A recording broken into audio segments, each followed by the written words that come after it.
یہ ہاتھی کے دانت کھانے کی اور دکھانے کی اور ہوتی ہیں، وہی معاملہ قادیانیوں کا ہے۔ جو بچے کو اغوا کرتے ہیں نا شیر بھائی، اس کا یہ ہوتا ہے کہ بچہ سمجھتا ہے کتنا اچھا انکل ہے، مجھے ٹافی دے رہا ہے، آئس کریم دے رہا ہے، اس کے سر پہ ہاتھ پھیرے گا، اس کا ماتھا چومے گا، بیٹا گئے گا۔ لیکن پتہ تب لگتا ہے جب اس کی آنکھ بند ہوتی ہے اور وہ اپنے ماں باپ کے جرمٹ سے نکل کے وہ ہزاروں میل دور کہیں جا کے وہ وہاں جناب وہ پہنچتا ہے۔ ٹھیک ہے، یہی کام قادیانیت کا ہے۔ یہ ظاہری طور پہ دیکھیں، میں نے چونکہ میں خود اس سلسلے میں گزرا، میں خود قادیانی تھا، اللہ نے کرم کیا میں مسلمان ہو گیا۔ میں جب خود مرزئی تھا تو میں معاذ اللہ نعوذ باللہ، ایک تو اسلام دشمنی کے بارے میں میرے دل میں تھا، مجھے بتایا جاتا تھا کہ ہم نے پوری دنیا کے اندر احمدیت کا جھنڈا لہرانا ہے، یہ خود کو احمدی کہتے ہیں، ہمیں غیر احمدی کہتے ہیں، اور اسلام معاذ اللہ مٹے گا، تباہ و برباد ہوگا۔ اور یہ ہم سے کہتے تھے کہ تم ظاہری طور پہ مسلمانوں سے محبت سے ملو، پیار سے ملو، اعلیٰ اخلاق پیش کرو، دلوں میں نفرت رکھو۔ اب مجھے بتائیں شہیر بھائی، جس مذہب کی بیس میں منافقت ہے کہ آپ ظاہری طور پہ محبت سے ملنا ہے بھائی لیکن دل میں نفرت۔ میں چھوٹا تھا، میرے گھر میں ایک دفعہ مہمان آئے میرے دادا ابو سے ملنے کے لیے، تو دادا نے کہا کہ جاؤ دادی سے کہو کہ شربت بنائے اور یہ بتانا کہ غیر احمدی آیا، یعنی کہ مسلمان آیا، اور مجھے کہا کہ کہنا وہ بھی شامل کرنا ہے۔ اب میں اس وقت 6-7 سال میری عمر، چھوٹا تھا، ذہن میں میرے کئی شکوک و شبہات، کئی سوال اٹھے۔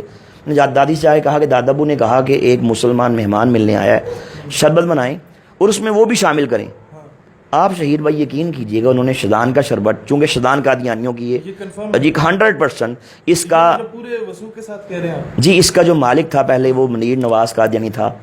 شاہ نواز قادیانی مر گیا، اب اس کا بیٹا منیر نواز ہے، وہ اس وقت مالک ہے بھائی وہ شدان کا، اور وہ قادیانی جی قادیانی ہے۔ چلے سب سے پہلے تو یہ میں کہنا چاہوں گا اپنے تمام دوستوں سے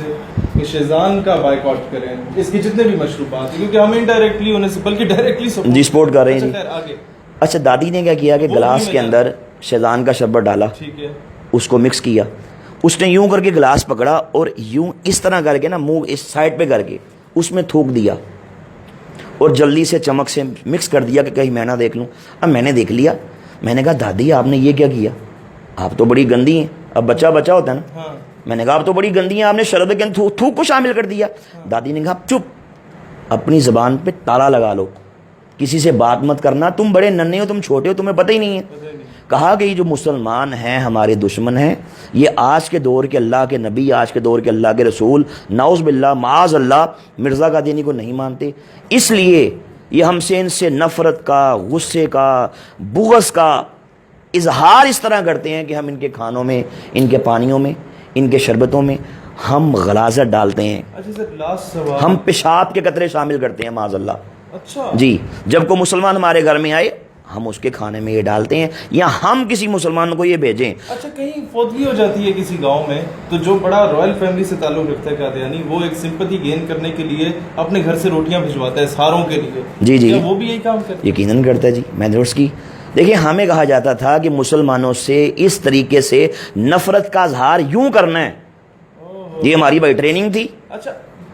یہ بات درست ہے کہ فورن فنڈنگ ہوتی ہے ان لوگوں کو، اور اگر ہوتی ہے تو کیا مقاصد کیا ہیں؟ سر دیکھیں، بات یہ ہے کہ چونکہ یہ برطانوی سامراج نے اس فتنے کی بنیاد رکھی، آپ مرزا قادیانی کی کتابیں پڑھ لیں، میں نے اپنی کتاب کے اندر پورا ایک چیپٹر ہے جو مرزیت کو، جو انگریز نے کس طرح پیدا کیا، برطانوی سامراج نے کس طرح اپنے سیاسی مقاصد کے حصول کے لیے، عشق رسول کی چنگاری کو مسلم کے سینے سے نکالنے کے لیے، جہاد کو ختم کرنے کے لیے معاذ اللہ، اس